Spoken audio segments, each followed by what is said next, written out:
시청자 여러분 안녕하세요. 제가 오늘 여러분에게 좋은 선물을 준비해 왔습니다. 아무도 이런 뉴스는 안 하더라고요. 유여해의 적반하장에서 오늘 제가 여러분에게 희망의 시그널을 읽어드리겠습니다. 그리고요 또 여러분 터질 것이 터졌죠. 많은 유튜브에서 오늘 방송한 건 알고 있습니다. 성관이 채용 비리 적발인데요. 야, 저도 솔직히 부럽습니다. 저렇게 좋은데 취직할 수 있는 부모님을 뒀으면, 친척을 뒀으면, 네, 부럽습니다. 인정할 거 인정합시다. 하지만 이제 적발됐습니다.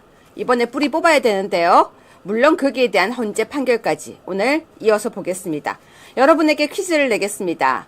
마흔역 헌재에 온다 안 온다? 아니, 여기서 온다 안 온다는 뭐 5월 6월 이런 거 말고요.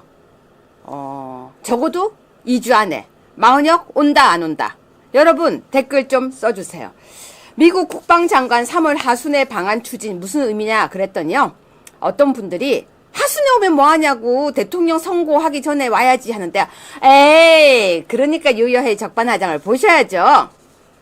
뭔지 제가 오늘 독일 뉴스까지 다 뒤졌습니다. 오랜만에 독일어 해석하느라고요. 오늘 되게 힘들었는데 무엇인지 알려드리겠습니다.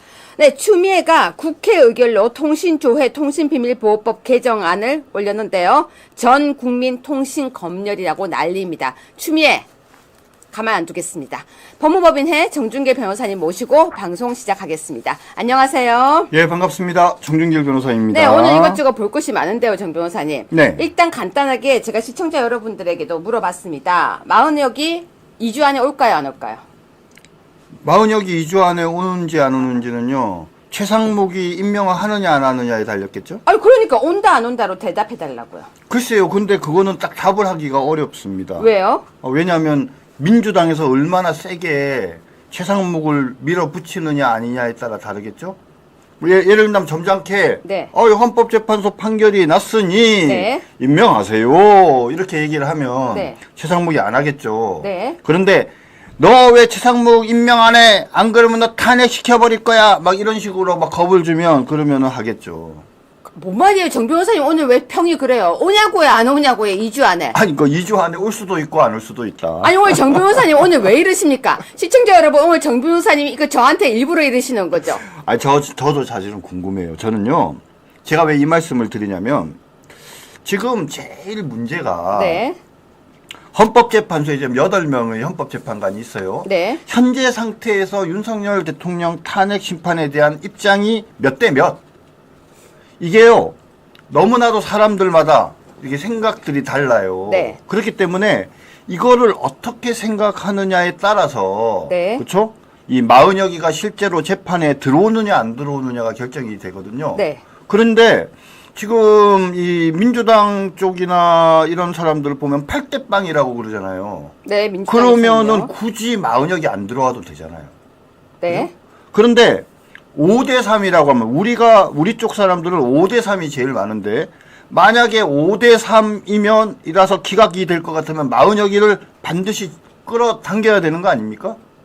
어느 게 맞는지, 어느 분석이 맞는지에 따라서 태도가 달라질 것 같습니다. 자, 여러분에게 제가 여쭤보겠습니다. 여러분, 우리 같이 얘기해봐요. 마흔역 2주 안에 들어온다? 못 들어온다?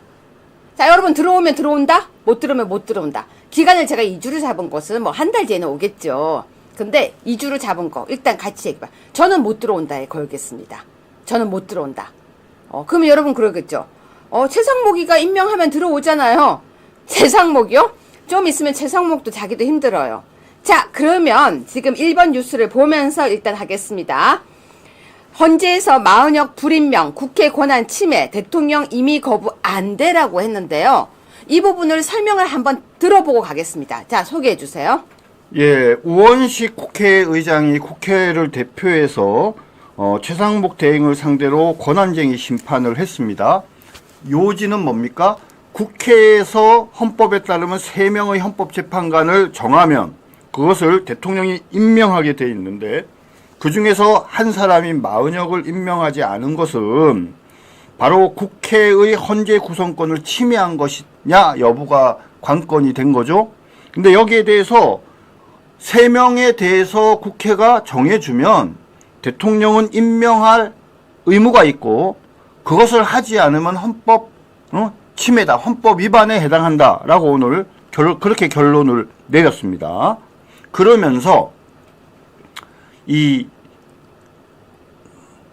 권한쟁의 심판을 할 때 국회의장이 국회를 대표해서 그냥 혼자 할 수 있느냐, 그렇지 않으면 국회 의결을 거쳐서 해야 되느냐라는 부분에 대해서도 결론적으로 국회를 대표해서 국회의장이 할 수도 있다, 이렇게 또 결론을 냈습니다.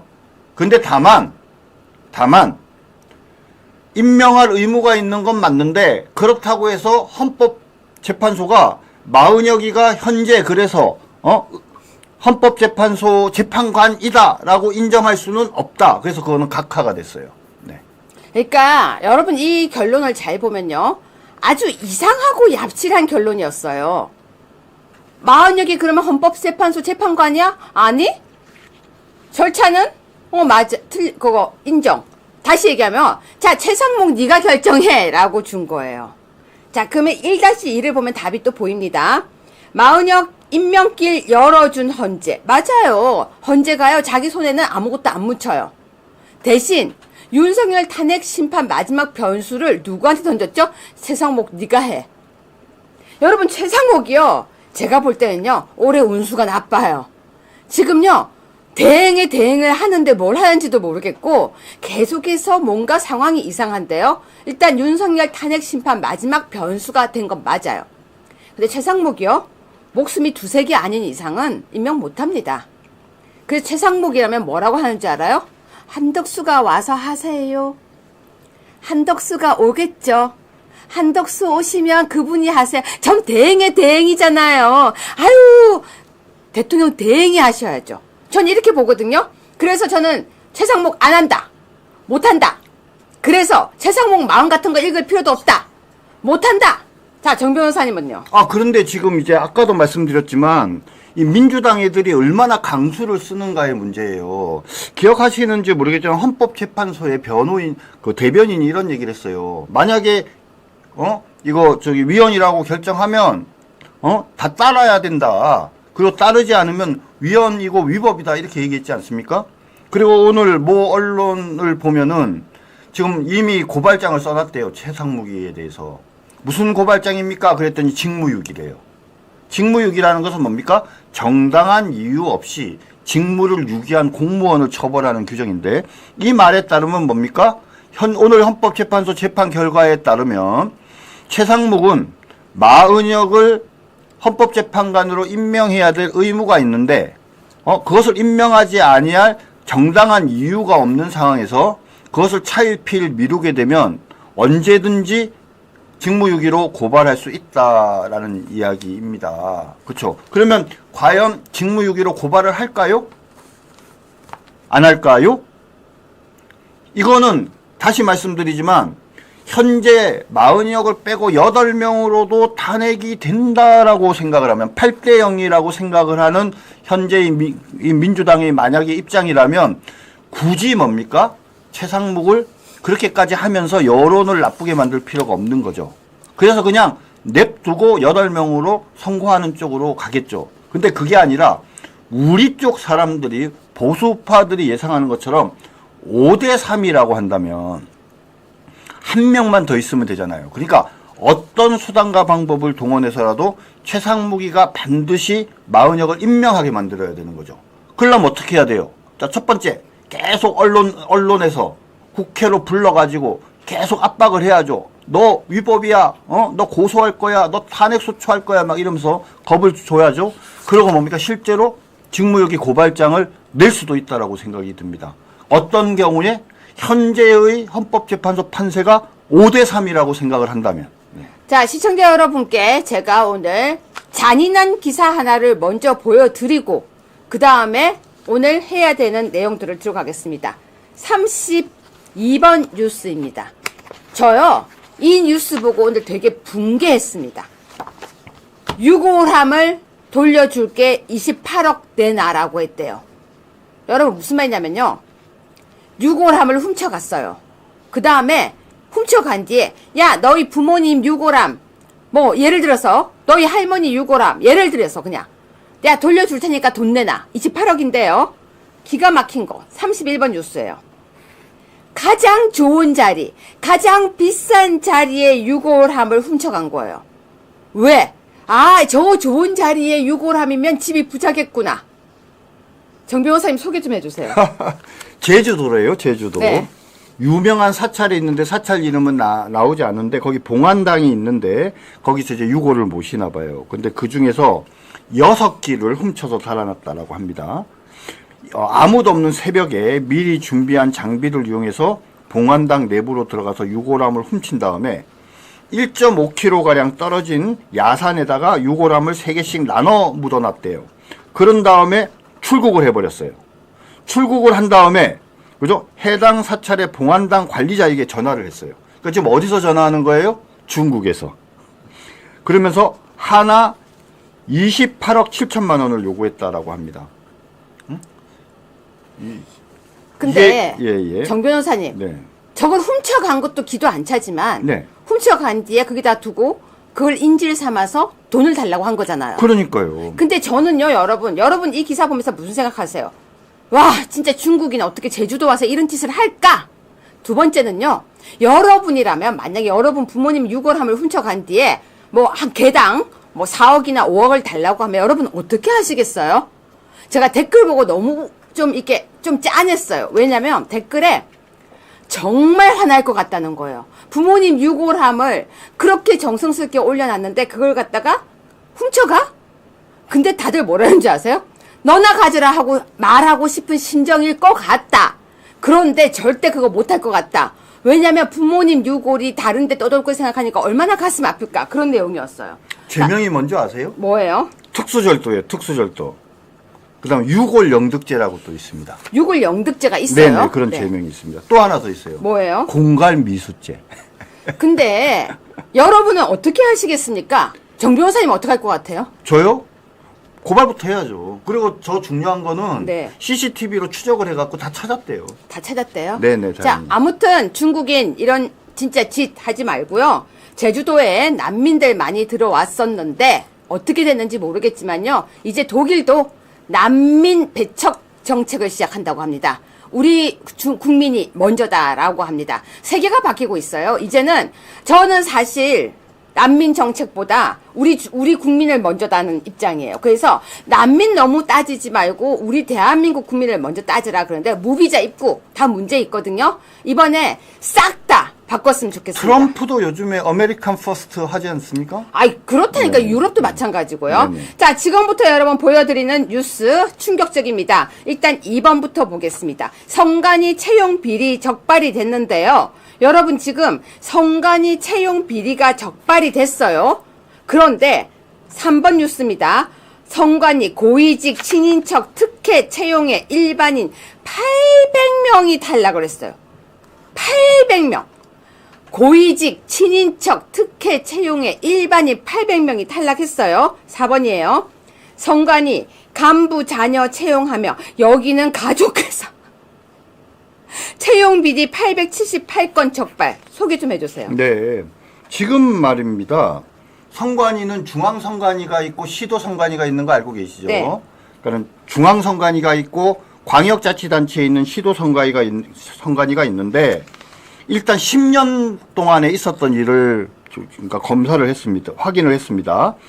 시도선관위가 모두 17개가 있는데 2013년부터 2022년까지 10년간 모두 167번의 경력 경쟁 채용이 있었어요. 네. 그랬는데 몇 번의 규정 위반이 있었는지 아세요? 662건. 662건요. 이게 무슨 네. 말입니까? 167회를 했는데 662건의 규정 위반이 있었다는 건 뭐예요? 한 건당 4건의 규정 위반이 있었다 이 말이에요. 지금. 한 건당 4건요? 그렇죠. 네. 167회에 662건이니까 그거를 661을 167로 나누어 보면 약 한 회당 4건이죠. 4건의 규정 위반이 있었던 거고. 자, 그럼 중앙선관위는 낫냐? 중앙선관위도 똑같이 실시한 124회의 경력 채용을 확인해 본 결과 규정 절차 위반이 여기는 뭡니까? 216건. 이것도 뭡니까? 한 건당 한 두 개 가까운 그런 규정 절차 위반이 있었다는 거예요. 근데 정 변호사님 옛날에요. 이렇게 직업을 세습하는 거 있었잖아요. 우리나라도. 그렇죠. 옛날에 우리가 제일 말 많이 하는 게 고려 시대의 음서제도. 그러니까 고려는 귀족 사회다. 귀족 사회를 유지하는 핵심은 뭐냐? 음서제도다. 음서제도는 뭐냐? 아버지가 벼슬을 하면 자식도 그냥 벼슬하게 하는. 근데 독일은 지금도 있어요. 아, 그렇습니까? 네. 여러분 있잖아요. 독일에는 이렇게 제가 큰 관공서는 모르겠습니다. 독일의 각 마을마다 있는 작은 관공서는요, 그 부모가 그 관공서에서 정년을 할 때까지 너무너무 잘 이렇게 근무를 하잖아요? 그러면 자기 자식을 세습할 수 있었어요. 그렇습니까? 그 대신에 부모가 잘 근무를 해야 돼요. 아, 잘 근무하는 조건으로. 비리도 없고, 음. 그리고 정직하고, 문제도 없이 잘 근무를 하면 그 부모의 그 자식이 세습을 할 수 있었어요. 대한민국에서 세습이 이미 공식화된 거는 또 다른 조직이 있죠. 뭐예요? 대기업의 노조요. 아, 그러네요. 대기업의 노조는요, 어떻게 하냐면은, 그 노동자가 그만두면은, 지가 그만두면은 지 자식이 거기에 들어갈 수 있게 취직하게끔 하는 그런 노동 규약을, 조합 계약을 체결을 해가지고 실질적으로 관철해 오고 있어요. 그런데 민간이고 노조의 문제이기 때문에 그것도 보통 문제가 아니다. 그걸 귀족 노조다 이렇게 표현하지 않습니까? 네. 귀족이라는 표현은 뭐냐면 이런 거예요. 그러니까 그런 귀속지가 강조되는 거예요. 아버지가 현대자동차의 노동자였다는 이유로 아들이 왜 무조건 노동자로 취직이 됩니까? 거기 들어가고 싶은 사람과 비교해보면은 이거는 완전히 그러니까 특혜지 않습니까? 자, 그래서 여러분은 볼 때요, 성관이 특채 비리 어떻게 생각하십니까? 근데 이걸 누가 잡았죠? 감사원이 잡았죠? 감사원이 잡은 자, 여러분 거죠. 지금 제가 말하는 포인트 들으세요. 감사원이 감사를 했더니 성관이 채용 비리 878건을 적발했어요. 간부, 자녀 채용, 친인척 특혜 채용에 일반인 800여 명이 탈락했어요. 여러분은 어떻게 생각하십니까? 이거 당연한 겁니까? 아니에요. 저는 진짜 붕괴할 일이에요. 왜? 짬짬이거든요. 그런데 5번입니다. 화나는 포인트, 체크 포인트 5번입니다. 현재 성관위는 독립기관이야. 감사원의 성관위 직무감찰은 위원이야. 아니 그렇다면 무슨 말인지 아세요? 어머 이렇게 채용 비리가 있어도 아무도 몰라야 된다라고 해석을 할 수 있는 거예요. 이게 얼마나 무서운 얘기냐면요. 지금 현재 감사원이 감사 결과 자료를 수사기관에 넘겼어요. 그래서 그 수사 자료를 근거로 해서 지금 수사를 진행해 왔거든요. 그런데 감사 자체가 위헌이면 불법이잖아요. 불법으로 취득한 그 증거 자료는 뭡니까? 증거로 쓸 수 없다는 또 그런 결론으로 갈 가능성이 있어요. 그래서 결론이 뭡니까? 감사원이 성관위에 대해서 확인한 방금 말씀드린 그런 위법적인 사항들이 형사처벌도 안 될지도 모르는 그런 상황에 빠질 수가 있습니다. 자, 그래서 다시 보면 6번입니다. 다시 보여드릴게요. 각종 편법으로 합격, 성관위 채용 비리 다수 적발, 누가 했죠? 감사원이 했어요. 6번 뉴스입니다. 각종 편법으로 합격, 성관위 채용 비리 다수 적발, 누가? 감사원이 했습니다. 근데 7번, 헌재예요. 현재가 아니고 헌재. 성관위는 감사원 감찰 대상 아니다. 독립 업무 수행 침해다. 즉 성관위 계속 그렇게 할 수 있을 수도 있다는 얘기예요. 그러니까 이게 지금 무슨 말이냐면 성관위가 만약에 이런 거예요. 막 그 감사원 감사를 특별 감사를 자기네들이 받으면서도 막 서류도 파기하고 증거도 막 은폐하고 막 이런 일들도 하고 그리고 어떤 과장 같은 경우에는요. 2015년 3월부터 2023년 9월까지 8년간 124번 출국을 하고 817일간 해외에 체류하고 183일은 무단 결근, 허위 병가, 공가 이런 걸 했는데 모두 정상 근무한 거로 처리를 했대요. 해외에 가 있는데도 정상 처리한 거로. 무단 결근하고 허위 병가했는데도 정상 근무로 처리한 거로. 그럼 이렇게 하면 뭡니까? 허위 공문서 작성하게 되잖아요. 이런 모든 문제들이 있는데 그거를 감사한 감사원이 감사를 했는데 감사원이 성관위를 감찰할 수 없다 이 말이에요. 냉정하게 보면 그 말이 꼭 틀린 말이 아니다라고 얘기할 부분이 있기는 해요. 무슨 말이냐면 자 감사원이 감사를 할 수 있는 대상이 누구냐라고 할 때 감사원이 법원을 감사할 수 있습니까? 자, 감사원이 말입니다. 헌법재판소를 감사할 수 있어요? 못해요. 그 이유는 뭡니까? 여기는 헌법 독립기관이기 때문에 그래요. 그러니까 중앙선관위나 선관위도 헌법기관이기 때문에 감사원은 행정부에 대해서, 국회에 대해서도 감사 못하잖아요. 마찬가지로 선관위는 독립기관이기 때문에 직무감찰을 못한다라고 볼 수 있는 여지는 있어요. 자, 그러면 문제의 핵심은 뭡니까? 이거 하면 된다 안 된다 이렇게 얘기하는 게 끝나는 게 아니라, 아니 그럼 선관위는 누가 관리해요? 그러니까 지금 대법원은 누가 관리해요? 지금 그 말이에요. 헌법재판소는 누가 관리해요? 여기 지금 댓글이 있어요. 선관위는 계속 비리를 저질러도 된다고 헌재가 허락한 거냐? 사실상 그렇게 된 거예요. 여러분 지금 이게요. 작은 일이 아니에요. 왜냐면 선관위가, 자 보세요 여러분. 선관위가 저렇게 짬짬이를 한다면 결국은 우리 선거가 공정하다라는 공정할까라는 의구심이 생길 것이고, 계속 우리가 부정선거 이야기를 하는데, 어머 여기 너무 이상해라는 의문이 계속 들 거예요. 또 헌재가 이런 판결을 내리는 걸 보면서 사람들은, 야 헌재는 그럼 누가 통제해? 맞습니다. 그럼 헌재는 누가 통제? 그럼 자, 헌재 헌법재판관들은 법 위에 하늘 위에 있네? 그럼 헌법재판관들은 잘못하면 누가 통제해? 울분이 터지는 거예요. 그러니까 방법은 있죠. 그러니까 중앙선관위에, 법원에, 또는 뭐 헌법재판소에, 그 독립기관, 헌법기관 내부에 독립적이고 객관적인 감찰 및 조사기구가 있고, 그죠? 그것이 제대로 자기 기능을 발휘한다라고 하면 그나마 문제점을 바로잡을 수 있는데, 지금처럼, 자, 감사원은 못한다 쳐요. 그러면 선관위의 이런 범죄는 누가 찾아? 그러면은 검찰이나 경찰이 하면 되잖아. 이렇게 얘기할 수 있잖아요. 근데 검찰이나 경찰이 영장을 청구하면 누가 봐요? 법원이 보잖아요. 근데 중앙선관위나 지방선관위의 장들이 누구예요? 대법관이나 법원의 부장판사들이나 이런 사람들이 다 하고 있잖아요. 그런데 자기가 장인 그 어떤 조직에, 지방선관위나 이런 데에 대해서 압수수색을 하겠다고 그러면 그 압수수색 영장을 발부해 주겠어요? 잘 발부 안 해줘요. 그러니까 여러분 제 말은, 이런 선관위 누가 통제해야 돼요? 근데 정 변호사님, 네. 최재형이 감사원장 아니었어요? 감사원장. 자, 여러분 지금 또 보여드릴게요. 제가 또 22번 준비했습니다. 여러분 지금 이 제목 보면 되게 소름 끼쳐요. 제가 하루 종일 나오는 모든 기사를 연결을 다 시켜서 가져오느라고 저는 여러분께 이 방송을 보여드리기 위해서 굉장히 노력을 하는데요. 잘 보세요. 정통보수, 최재형. 자, 여러분 여기서 질문. 최재형이 정통보수 맞습니까? 왜 이름이 정통보수예요? 잘 보세요. 부정선거 음모론의 정색. 저 뉴스 날짜 보세요. 오늘이에요. 왜 하필이면 감사원, 선관위, 부정선거 이게 연결되는 최재형을 끌고 나와서 오늘 기사를 썼을까요? 최재형 부정선거 음모론의 정색. 선동 멈춰라. 다시 얘기하자면 감사원을 했지만, 야 선관위 부정선거 그거 아니야. 선동 멈추래요. 자, 바람 샜어요. 그럼 윤석열 대통령이 선동하고 있는 거예요?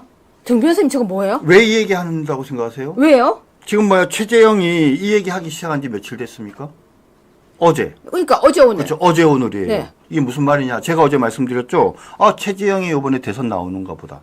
어제 우리 유채고께서 제가 그 말씀 드리니까 에이 설마요 그랬는데 봐요. 오늘 또 나오잖아요. 그죠? 이거를 보면 최재형은 이번에 지금 선거 대선의 후보로 나가려고 준비하고 있습니다. 아시죠 여러분? 최재형이 실제로 지난 대선에 나온 사실. 대선에서 맨 마지막에 당시에 우리 국민의힘에서 후보 4명으로 최종적으로 압축됐잖아요. 그 4명 중에 최재형이 있었어요. 근데 왜 정통 보수라고 해요? 본인이 이제 정통 보수여야 되니까. 근데 부정선거 음모론이라고 왜 해요? 그러니까 부정선거를 얘기하는 건 정통 보수가 아니다 이제 이렇게 주장하는 거죠. 자기의 스탠스를 그렇게 잡아가는 거죠. 그러니까 최재형이 감사원장이었어요, 네. 여러분. 제가 그래서 지금 대한민국에 너무나 이렇게 무소불위의 또는 치외법권의 그런 조직이 몇 개가 있다는 걸 우리가 알아야 돼요. 감사원도 애매한 데고요. 선관위도 그렇고요. 헌재도 그렇고요.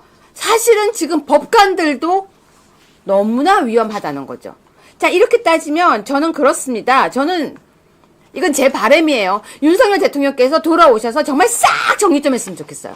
여러분, 어머나, 애국 개몽TV님, 오랜만에 보는 빨간색 슈퍼챗에 제가 순간 감동했습니다. 슈퍼챗 보니까 너무 감동했어요. 감사드립니다. 여러분, 제가 왜 이런 얘기를 하냐면요. 저는 정말 대한민국 한번 싹 이렇게 좀 싹 뒤집었으면 좋겠어요. 정말. 구석구석 썩은 곳이 이것만 있겠습니까? 그냥 좀 힘들어도요, 그냥 싹 정리 한번 했으면 좋겠습니다. 그리고 국회의원들 지금 있는 사람들 싹 다 내고 그냥 새로 총선도 하고 대선도 대통령이 싹 다 밀고 나가서 완전히 헌재뿐만 아니고 선관위뿐만 아니고 감사원뿐만 아니고 여러분 국회의원들 때문에 안 돼요. 국회의원들이 그만두겠습니까? 지방에 지방이 아니라 얼마나 많은 마사회 그리고 이상한 단체 되게 많은데 거기에 장들 얼마나 쉽게 가가지고 놀고 먹고 하는데 저는 싹 다 정리 좀 하길 바래요. 여러분은 어떻게 생각하십니까? 저는 그래서 그 싹 다 정리하자고 하는 그 사람을 이제는 뽑아야 될 때예요. 기득권 내려놓고 국회의원 특권 내려놓고 국회의원들 정말 입만 떠드는 거 내려놓고 정 변호사님 어떠십니까? 맞습니다. 그래서 유일한 방법이 뭡니까? 개헌입니다. 개헌. 윤석열 대통령께서 이번에 탄핵소추의 맨 마지막에 개헌 이야기를 하셨어요. 근데 뭐 그 개헌 얘기를 내각제 개헌이 자, 아니냐 19번입니다. 오해하는 분이 계시는데 그거는 19번. 아니고. 네. 19번 정확하게 하겠습니다. 그런데 내각제는 전 반대입니다. 저는 내각제 반대예요.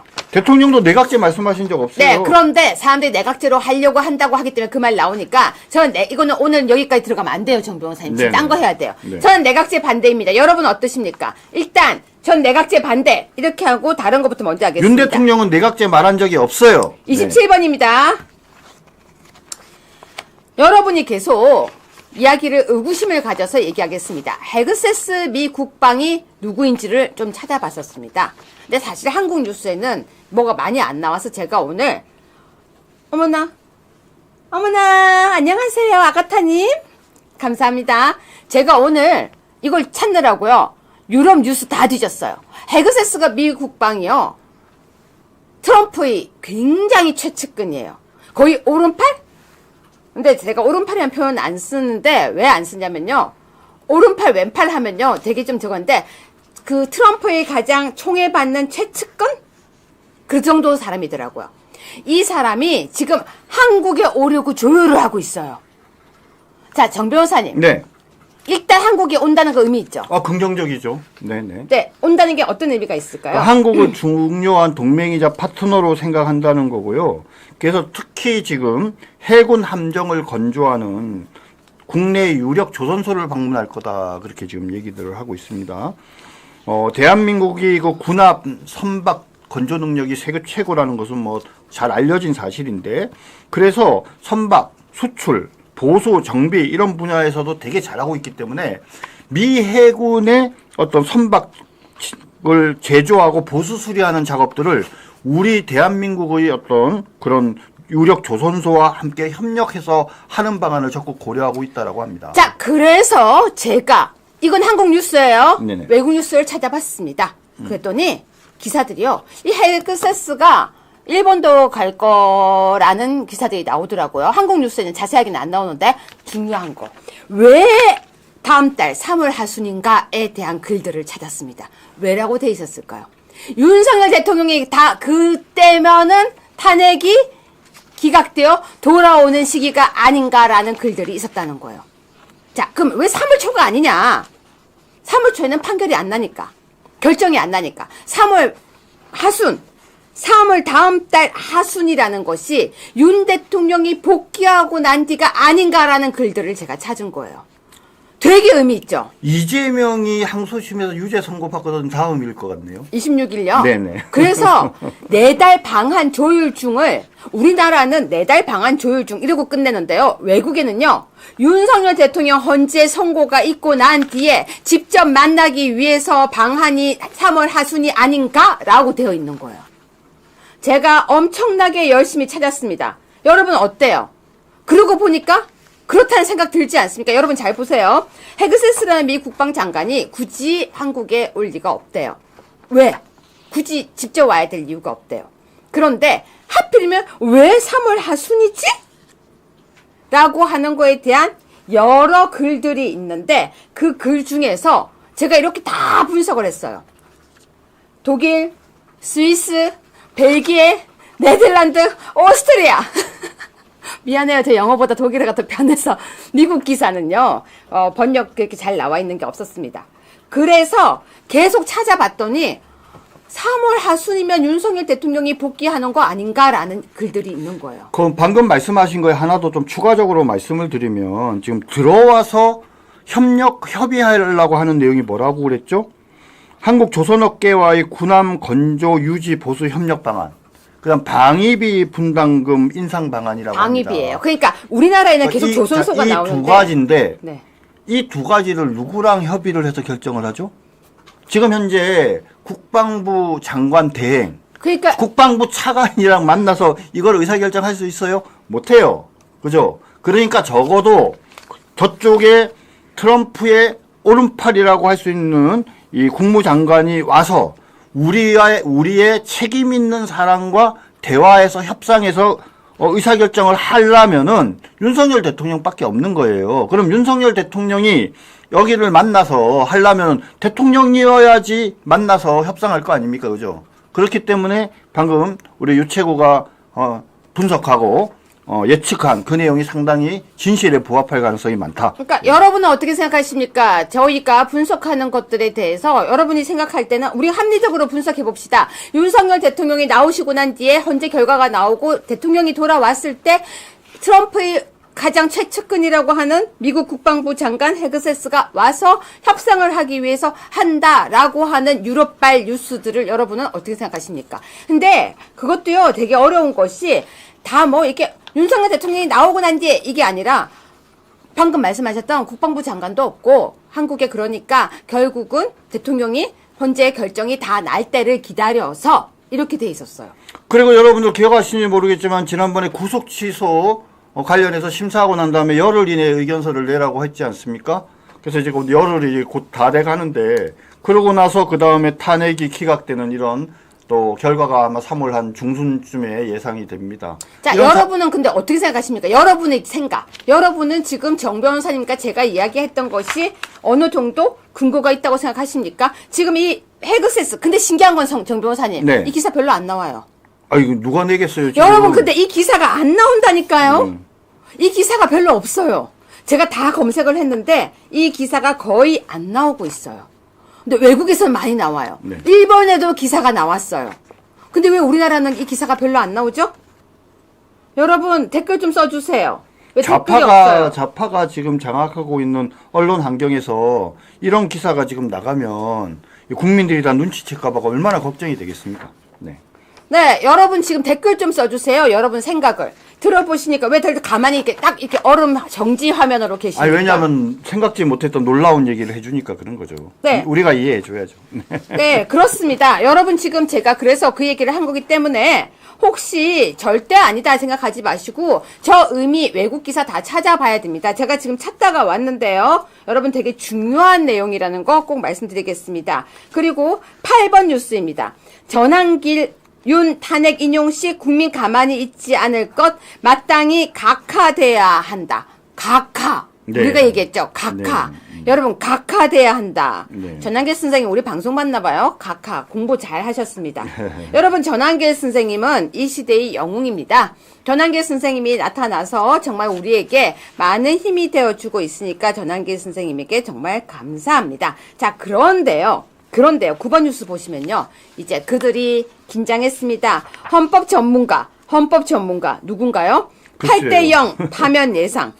계엄 위법성 입증 충분. 근데 이런 질문 어때요, 정 변호사님? 헌법 네. 전문가. 이 사람이 다 전문가 맞습니까? 그러니까 탄핵에 찬성하는 헌법 전문가. 그러니까 8대0 너무 당연한 거 아니에요? 응? 탄핵에 반대하는 헌법 전문가 8대0 응? 탄핵 기각 이렇게 할 거 아니에요.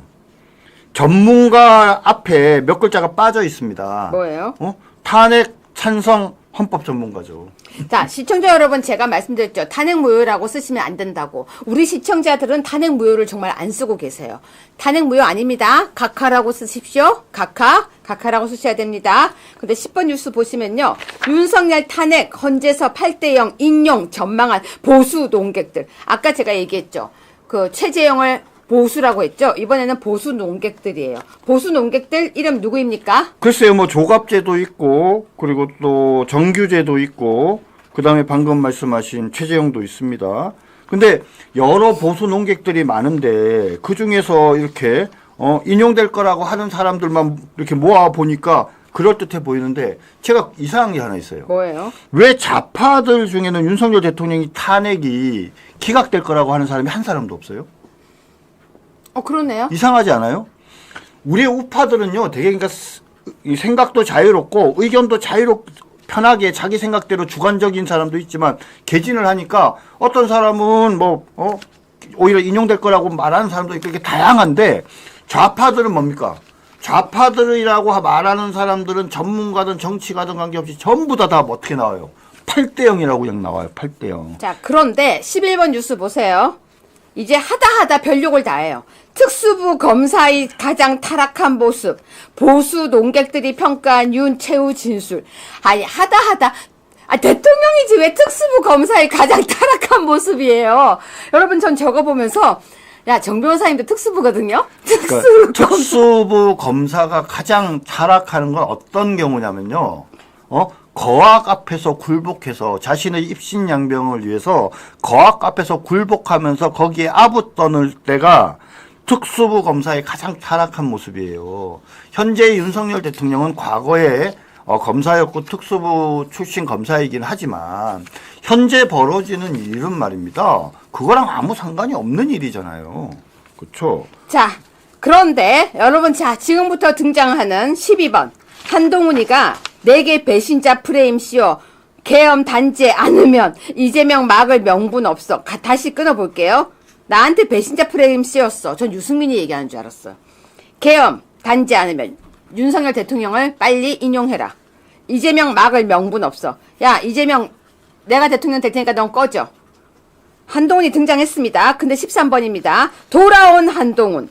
내게 배신자 프레임 씌워. 계엄 옹호된 미래 없다. 여러분, 대통령이 기각되면요, 미래 없다고 대놓고 얘기하죠. 그런데, 미안해요. 꽁 잡는 건 매예요. 14번 뉴스 소개 좀 해주세요. 예, 홍준표 시장이 한동훈은 윤석열 대통령의 인형이다. 들어오면 나한테 죽는다. 탄핵으로 인한 혼란은 윤석열 대통령과 한동훈의 공동 책임이다. 이렇게 이야기를 했습니다.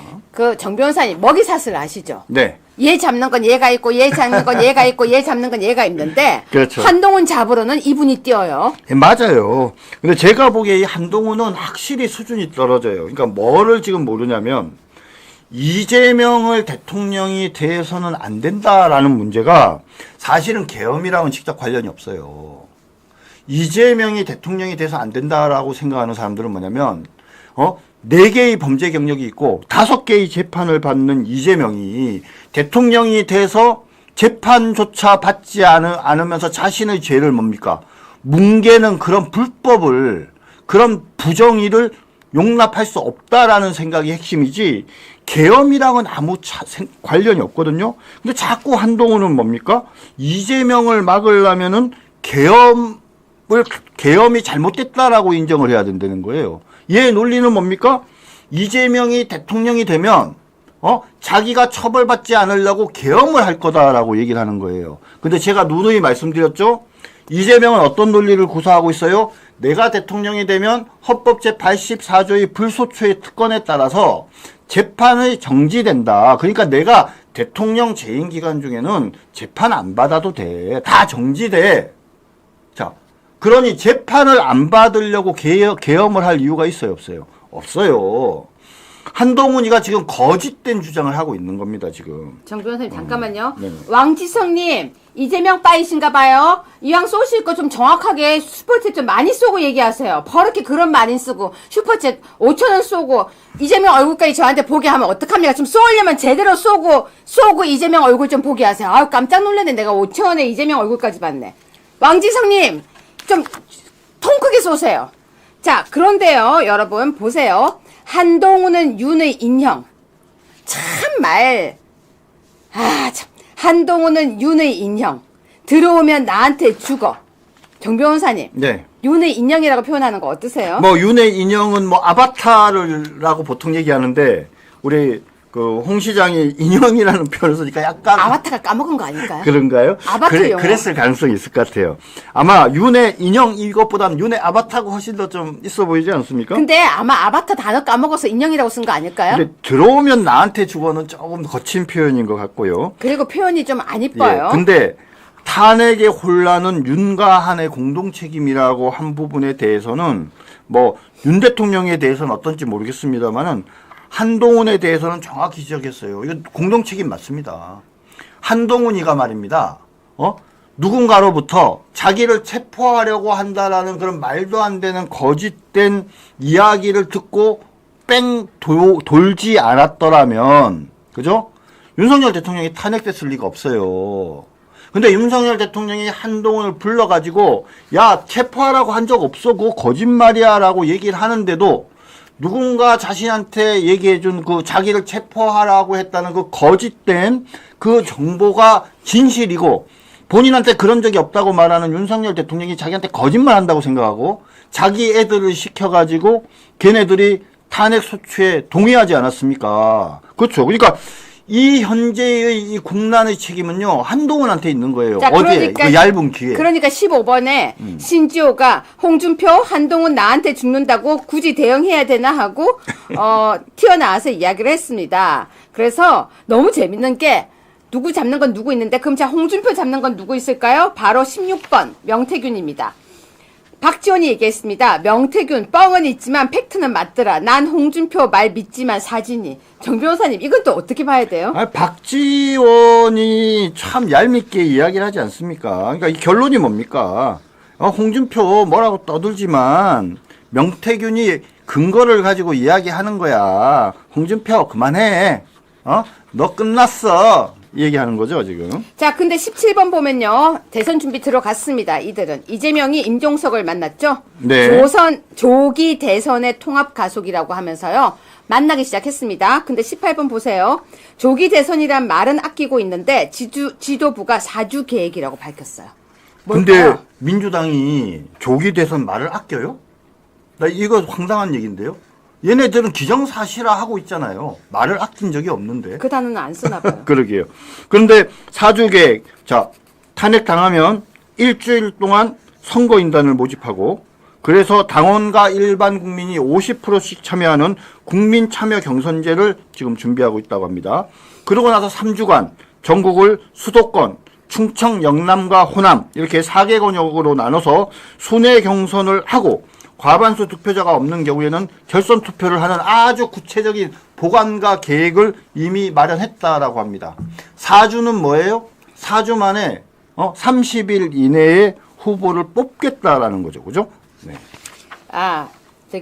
유효혜 교수님 슈퍼챗 너무 좋아해 하는데, 제가 유튜브 할 때 슈퍼챗을 안 받았었어요. 제 걸 할 때. 그러다가 여기서 슈퍼챗을 막 하니까 너무 감사 인사를 해야 될 것 같은 거예요. 왜냐면 소중한 후원이잖아요.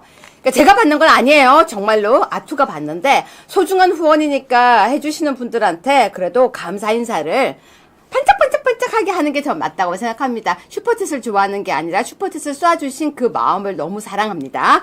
자, 여러분 지금 그런데 20번입니다. 김웅이요. 탄핵 기각을 확신? 윤의 확신은 늘 틀려. 오늘요. 명태균 특검법이 통과를 했는데 그 중에서 김상욱 혼자서 찬성을 했대요. 아마 김웅도 국회의원이었으면 찬성했을 거예요. 탄핵 기각을 확신, 윤의 확신은 늘 틀려. 전요 무슨 이준석인 줄 알았어요. 이분도 안 튀어나왔으면 좋겠고요. 자, 21번입니다. 대통령실의 윤 복귀 준비 얘기에 박지원이 진짜 정신 나간 사람들이라고 얘기를 했어요. 사실 이 할아버지 없었으면 민주당 어떻게 할 뻔했어요. 여러분, 경상도 말로 5만 군데 다 튀어나와요. 제가 진짜 여기 민주당에 이 박지원 할아버지 이번에 당선 안 됐으면 이런 말 누가 했을까? 우리가 경상도 사람들이 이런 말 했죠.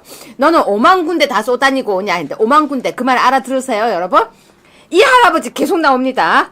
자, 그런데요. 아까 제가 이제 그 최재형을 이야기를 했지만 여러분 사실 지금 좀 안 좋은 뉴스가 하나 있어요. 29번입니다. 국회 측 헌재에 윤 체포 지시 국회 의결 방해 입증 자료를 추가적으로 냈대요. 용쓰입니다. 용써. 어떠세요, 정 변호사님? 근데 모든 것은 이면이 있습니다. 국회가 그동안 많은 증인도 나오고 자기네들이 100%윤 대통령 탄핵은 틀림없다라고 얘기를 해놓고 왜 입증 자료를 추가로 제출을 할까요? 이거는 뒤집어서 얘기하면 윤석열 대통령이 국회 의결을 방해하였음을 입증할 만한 마땅한 증거가 없다는 거예요. 말은 무성해요. 말은. 그죠? 그래, 윤석열 대통령께서 국회 의원 끌어내라고 했다 쳐요. 근데 왜 아무도 안 끌어냈죠? 이유가 뭐죠? 이유가 있을 거란 말이에요. 근데 결론은 뭡니까? 그래서 아무도 안 끌어냈다가 결론이에요. 그러면 국회 의결을 해가는 과정에서 아무도 끌어내지 않고 들어가는 걸 막거나 방해하지도 않았는데 어떻게 국회의 기능을 방해한 거죠? 증거가 없는 거예요. 그러니까 뭔가 이렇게 급하게 그것과 관련된 추가 자료들을 내는데 제가 확실히 말씀드립니다. 이런 자료 하나도 소용없어요. 물론 대통령께서 끌어내라고 지시를 했다라고 만약에 인정이 되면 좀 불리하고 좀 바람직하지 않은 건 맞지만 그것보다 더 중요한 게 뭡니까? 끌어낸 사람이 아무도 없어서 방해된 결론이 없다는 거는 거꾸로 너무나도 명확하게 지금 드러난 거예요. 그래서 이런 자료 내려고 국회가 막 이렇게 난리치는 것은 굿뉴스다. 이렇게 말씀드릴 수 있습니다. 네, 정 변호사님 5만 군데란 말 아세요? 알죠. 근데 5만 군데 이 뜻을 정확하게 아시는 분이 계시네. 여기 배수아님이 여기저기 경상도 아니 진짜 5만 군데란 말 알아듣기 되게 어려운데 딱 정확하게 알아두시네요. 저도 오랜만에 쓴 말이에요. 저희 엄마가 쓰던 말이거든요. 너는 5만 군데 다 두고 다닌다 그랬는데 저는 평소에 거의 안 쓰죠. 근데 오랜만에 생각나서 써봤는데 이게 통역이 없이 바로 대화가 되니까 아주 좋습니다. 감사합니다. 우리 갱상도 사투리 그거 알죠? 그거 어딨노 하면 있다 뭐 언니야 이런 사투리 아시죠? 지금은 안 쓰지만 경상도 사투리가 또 구수한 맛이 또 있습니다. 자, 여러분 제가 이 사람을 응원할 줄 처음 봤습니다. 37번입니다. 김근식. 제가 별로 그렇게 호감을 가진 분은 아닌데요. 어제 정 변호사님이 하신 얘기예요. 정 변호사님이 어제 정청래 이야기 했는데요. 김근식이요. 아무래도 뻥 같대요. 자, 이 뻥 소개해 주세요. 이 뻥 맞아요. 말씀드렸잖아요. 그러니까 정청래가 뭐라고 얘기했어요? 자기가 1988년 9월 달에 안기부에 끌려가고 고문을 받았다. 이렇게 얘기를 해요. 1988년 9월은요. 1987년 60 민주화 항쟁이라고 하죠. 그것이 끝나고 대한민국에서 대선이 끝나고 국회의원 선거가 돼서 여소의 아들로 바뀌고 그러면서 본격적으로 민주화가 시작된 시기입니다. 그 1988년도에 9월에 어떻게 안기부에 영장도 없이 사람을 끌고 가서 고문을 합니까? 그죠? 비상계엄도 아니었어요. 제가 어제도 설명드렸죠. 정청래가 그래서 나이가 무지 많은 줄 알아봤더니 65년생, 저보다 한 살 많더라고요. 그러니까 대학으로 치면 저보다 한 1년 정도 선배, 84학번 정도 되는 나이에 불과한데, 그 시기에 계엄을 한 번도 경험한 적이 없다라고 제가 말씀드렸죠. 걔가 유일하게 만약에 계엄을 경험했다면 1979년도, 1980년도인데, 그 시기는 뭐냐면, 기껏 해봤자 정청래가 한 중학교 2학년이나 3학년 정도밖에 안 됐을 시기예요. 그럼 지가 어디 가가지고 계엄군의, 두려움, 무서움 이런 걸 느꼈겠어요. 그리고 그때 지가 무슨 안기부에 간 적이 있겠습니까? 그러니까 시기적으로 말도 안 되는데 자기가 안기부에 불법적으로 체포돼서 호텔 욕조에 물 받아놓고 고문하고 4시간 만에 풀어줬다. 이건 말도 안 되는 소리예요. 그래서 김근식이 아무래도 뻥 같아요라고 했는데요. 제가 여러분 댓글 보다가 지금 엄청 웃고 있는데요. 사투리인 줄 몰랐대요. 평소에 쓰는 말이라서. 평소에 쓰는 말이라서 5만 군데가 사투리인 줄 몰랐다. 근데 5만 군데가 아니고 5만 대라고 많이 쓰신다. 그런데 여러분 경상도 사투리 중에서 혹시 평소에 잘 쓰시는 말 뭐 있으세요? 저는 우리 이모들은 다 이모야 하면 와 그래요. 와. 근데 어떤 사람이 누구한테 말을 하는데 와 해서 너무 화가 났다는 거예요. 아니 질문을 하는데 와라고 해서 근데 그게 와가 되게 다정한 그냥 이게 예를 들어서 응? 이거 이모 하면은 응? 이거와 같은 말인데 경상도식으로 하면 이모야 이러면은 와 이거거든요. 근데 서울 사람들은 이모야 하고 부르는 것도 이상하대. 왜 이모한테 야자를 쓰냐고. 근데 그거는 왜가 아니에요. 그냥 붙은 말이에요. 그리고 언니 이것도 아니고 언니야. 오빠야. 이모야. 근데 그 지방 사람들이 그 말을 이해 못한다고 하더라고요. 그리고 또 이렇게 경상도 사투리 중에서 다른 사람들이 이 얘기 잘 못하는 게 동생들이 언니한테 니가 오빠 니가 언니 니가 이 말이 경상도 사람들은 되게 자연스러운데 서울 사람들은 너무 건방져 보인다고 하는데 그게 아무렇지도 않게 그게 쓰이던 말이어서 제가 오랜만에 여러분이 쓰는 댓글 보면서 엄청 웃었습니다. 아 그렇게 와이르카노 니 와이라노 맞아요. 여러분 댓글 보면서 맞아요. 경상도 말은 정은 넘치는데 표현은 투박해요. 그래서 와 하면 가끔 사람들이 막 화를 내곤 했었습니다. 자, 그런데 제가 여러분 지금 이거 39번 한 번만 보세요. 최재형 아까 했는데요. 이재명 막으려면 부정선거론 복고 투표 감사원장 때 조사했는데 맹탕이다. 아까 제가 약간 맛보기 한 거고요. 감사원장 때 자기가 조사했는데 맹탕이래요. 아이고 말을 마시지. 여러분 어떠십니까? 정 변호사님 이거 어떠십니까? 부정선거론의 핵심은 그거예요. 윤석열 대통령이 바로 잡았잖아요. 자, 대한민국은 민주공화국이에요. 민주공화국은 모든 권력은 국민으로부터 나옵니다. 국민으로부터 나오는 권력을 확인하는 것은 선거제도예요. 선거제도는 너무나도 공정하고 투명해야 됩니다. 그것을 관리하는 곳이 바로 선관위예요. 근데 선관위의 서버를 확인을 해보니까 뭔가 문제가 있더라. 외부에서 침입할 수 있는 가능성도 있고 여러 가지 문제점들이 노정이 됐다. 그래서 그거를 바로잡아야 되고 확인해야 된다. 그것을 선관위가 자기네들이 헌법기관이고 독립기관이니까는 우리가 알아서 할 테니까는 신경도 쓰지 마 이렇게 하는 것은 국민을 무시하는 거다, 주권자인. 너무 당연한 얘기 아니에요? 핵심이 그건데 왜 자꾸 최재형이나 일부 사람들이 야 부정선거론 그런 건 맹탕이야 그건 거짓이야 증거도 없어 이런 얘기들 하면서 왜 자꾸 논란을 자초하고 문제를 일으키냐 이거죠. 제가 보기에 이거는요, 최재형이 지금 갑자기 이 마음에 욕심이 이만큼 생겼어요. 근데 감사원장 때 조사한 맹탕 이건 참 좀 아니잖아요. 이렇게 하면 안 되죠. 여러분 그래서 최재형이 이런 말을 했다는 거 기억 꼭 하십시오. 지가 제대로 감사를 못해서 맹탕이었을 수도 있는 거 아니에요? 근데 35번 한번 보세요. 한동훈이 계몽령 이해 불가 국민은 계몽 대상이 아니야.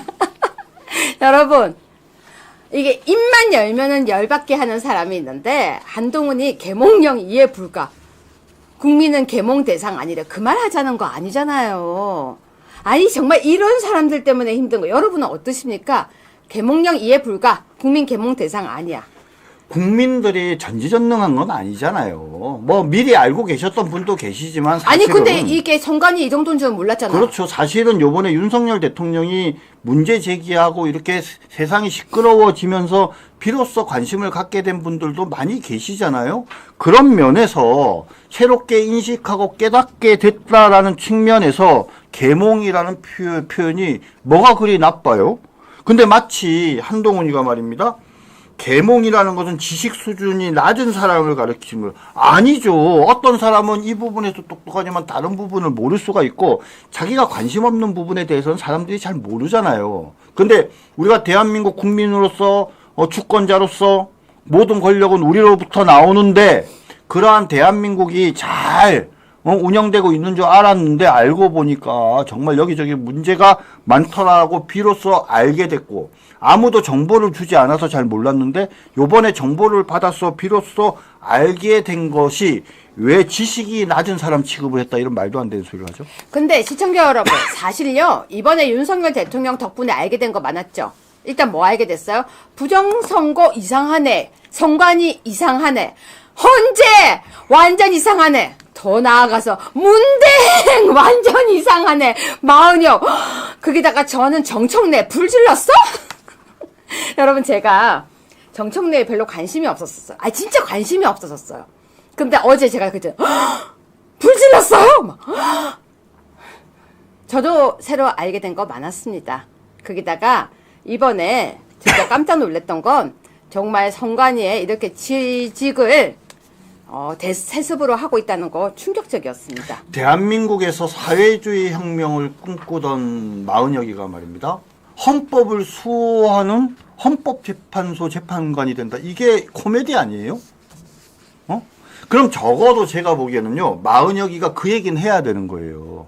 내가 젊었던 시절에 여차저차한 이유로 내가 사회주의 혁명 사상을 가졌던 적이 있었다.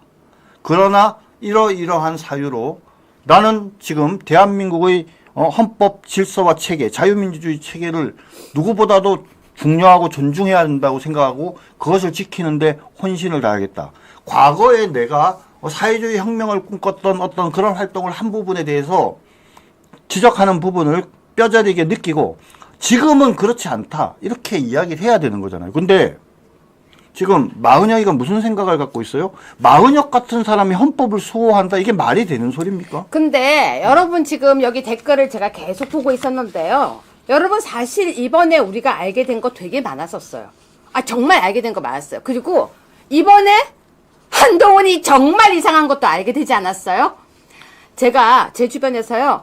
나 한동훈 너무 좋아요. 너무 멋있어요. 이러는 분들 좀 많았었어요. 근데 이번에 저 진짜 이상한 놈이야. 이런 사람들 많았었습니다. 이번을 계기로 알게 된 게 되게 많았었어요. 근데 전 개인적으로요. 2017년 박근혜 대통령 탄핵 때 내가 보수구나를 깨달았어요. 전 그때 알았어요. 나 보수야. 나 우파야. 나 보수야.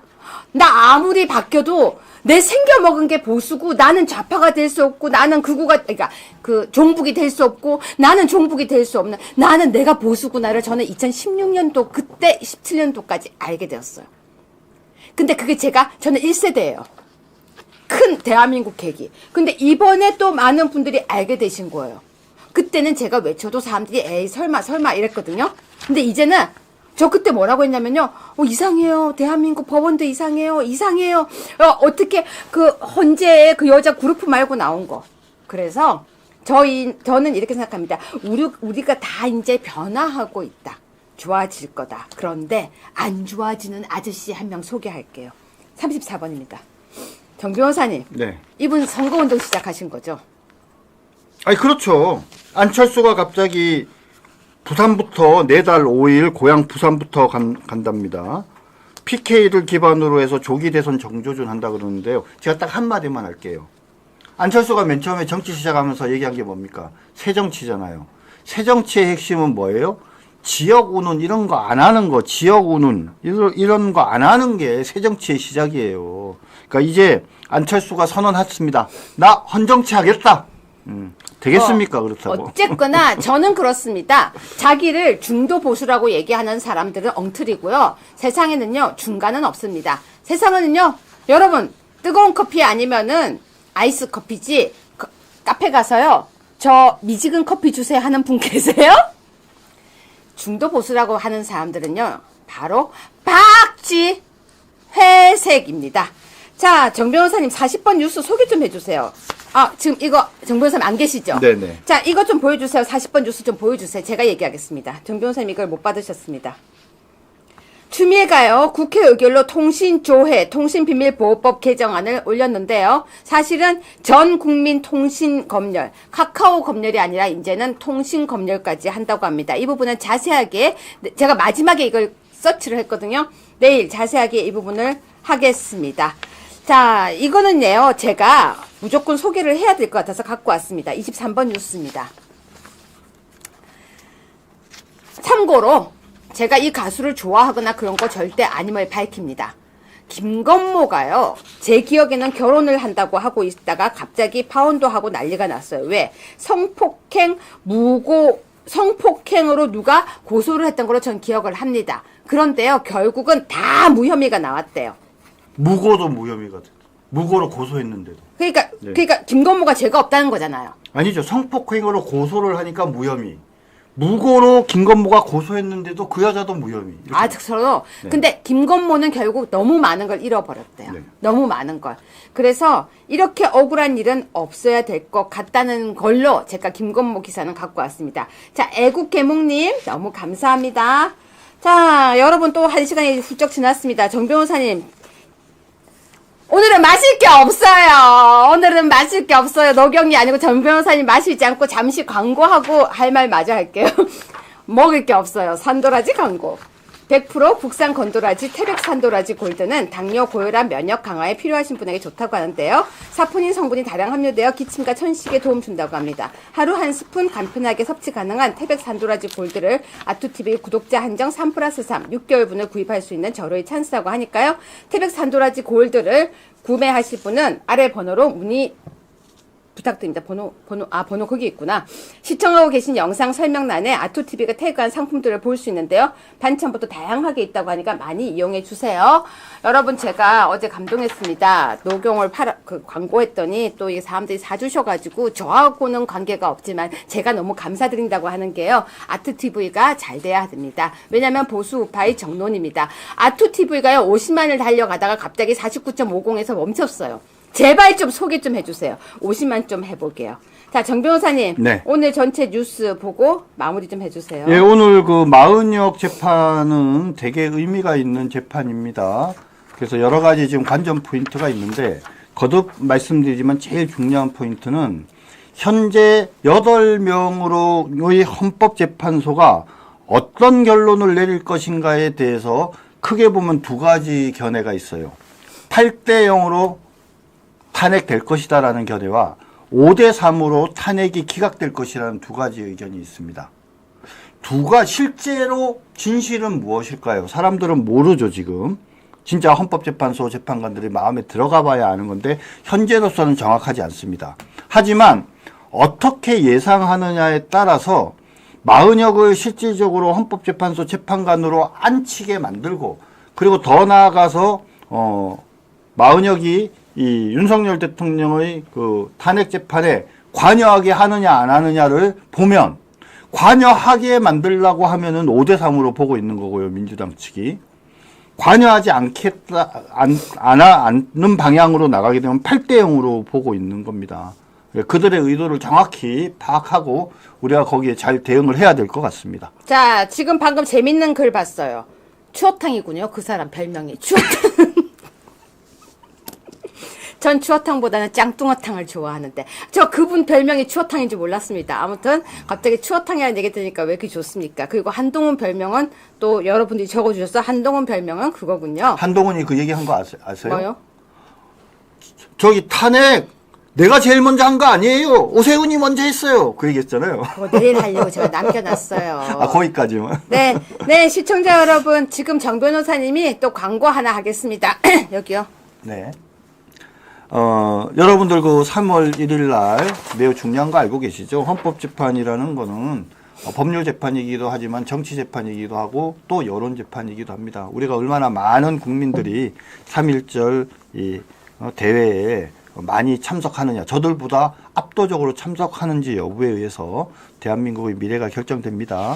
지금 대한민국이 망하느냐 흥하느냐의 절체절명의 위기 속에서 윤 대통령께서 탄핵 재판을 통해서 자유민주주의 체제와 시장경제를 지키기 위해 최선을 다해 싸우고 계십니다. 헌법재판소가 아무튼 불공정하게 탄핵 절차가 진행됐지만 지금까지 우리 애국 시민들의 반대의 물결이 거세지자 그들이 두려워하기 시작했습니다. 이런 상황에서 벌어지는 3.1절 탄핵 반대 집회는 대한민국의 흥망을 가르는, 구체적으로는 윤석열 대통령의 탄핵의 어떻게 결정되느냐를 가르는 결정적인 분수령이 될 수밖에 없습니다. 그렇기 때문에 우리는 서울 광화문 광장과 여의도로 모두 모여야만 합니다. 혼자만 가지 마시고 가족과 친구와 335 손잡고 비폭력 평화의 메시지를 외쳐야 합니다. 나라를 사랑하는 분들은 나이와 성별, 종교를 따지지 말고 이 엄연한 역사의 현장에 함께 동참해야만 합니다. 먼 훗날 우리 후손들이 윤석열 대통령이 탄핵당하고 대한민국이 더 이상 자유민주주의 체제를 유지하지 못하는 그런 어떤 상황이 아니라 그럼에도 불구하고 자유민주주의 체제를 더더욱 강화 발전해 나가는, 그래서 우리가 조국을 지켜놓으라고 당당하게 평가받을 수 있으려면 지금 행동을 해야 됩니다. 아투TV에서 3.1절 토요일 오전 10시부터 저녁 7시까지 탄핵 반대 집회를 생중계하는데요. 황교안 총리, 고성국 박사, 그라운드C 김성원 대표 등이 모두 함께할 예정입니다. 여러분들 많은 시청 참여 바랍니다. 네, 시청자 여러분 지금 댓글을 꼼꼼하게 읽었습니다. 저도 추어탕 때문에 웃었다고 하네요. 네, 저도 엄청 웃었습니다. 근데 전 진짜 추어탕보다는요, 짱뚱어탕을 더 좋아해요. 제 입에는 짱뚱어탕이 더 맞습니다. 그리고 유여회의 적반하장은 월요일부터 금요일까지 항상 매일 5시에 여러분을 찾아오는데요. 이번 3월 1일에는 11시부터 1시까지 제가 진행을 합니다. 여러분, 그리고 유여회의 적반하장은요, 여러분이 이제 대충 어떤 스타일로 제가 하는지를 아시겠지만, 매일 있는 뉴스 중에서 여러분이 꼭 이놈은 나쁜 놈이야! 알아야 될 놈. 이놈은 정말 안 돼! 라는 놈. 그리고 정말 좋은 사람 소개. 그리고 꼭 알아야 될 생활 뉴스. 그리고 꼭 지켜야 될 이야기들을 다 제가 엄선해서 모아서 하는 방송입니다. 저 정말 꼼꼼하게 방송 준비합니다.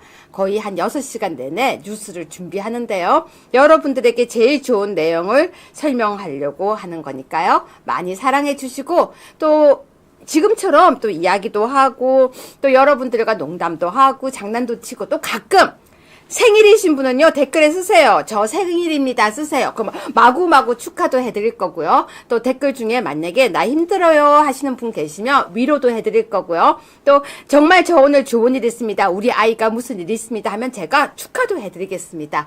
어떻게 보면 사랑방 같은, 어떻게 보면 힘들고 외로울 때, 그리고 답답할 때 함께 이야기할 수 있는 그런 방으로 만들어 드리려고 합니다. 맞습니다. 알람 소리가 안 온다고 다들 얘기하더라고요. 근데 제 핸드폰에도 알람이 안 옵니다. 나만 미워하나 봐, 유튜브가. 그러니까 알람 듣지 말고 5시에 자기 핸드폰에 알람을 하세요. 뭐라고? 유여회의 적반하장 볼 것 하고요. 알람 해놓으시면 되죠. 자, 약속해 주세요. 여러분, 오늘 제가 했던 얘기 중에서 여러분, 전 왜 자꾸 이름이 마동탁이라고 기억을 하죠? 이상해요. 자꾸 그 사람 이름을 전 마동탁이라고 해요. 자, 마은혁 돌아올 거라고 생각하십니까? 저는 아니라고 생각합니다. 최상목이 사람이라면. 네, 우리 피디님 오늘도 고생하셨고요. 또 우리 박경녀님 오늘도 고생하셨고요. 슈퍼챗 쏴주신 분들도 너무 감사드리고요. 댓글 써주신 분들에게, 댓글 써주신 분들 오늘 복 받으실 겁니다. 오늘 분명히 저녁에 좋은 일 있을 겁니다. 법무법인회 정준기 변호사님과 함께 방송했습니다. 내일 5시에 뵙겠습니다.